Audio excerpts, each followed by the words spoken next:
In front of me is Cubot Note 50, and today I would like to show you how you can add emergency numbers on this device. Begin by opening Settings and scrolling down to access Safety and Emergency. Then tap on Emergency Contacts. Select Add Contact and click on the one that you wish to set up. Now do exactly the same with all the other ones you need. To remove one of your contacts, click on this X next to the one that you wish to get rid of and confirm your choice in the pop-up. To change order of your contacts, hit Reorder at the top right corner.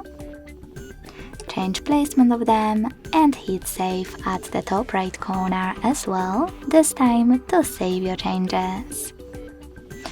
Thanks so much for watching. If you enjoyed this video, leave a like, comment and subscribe. Bye!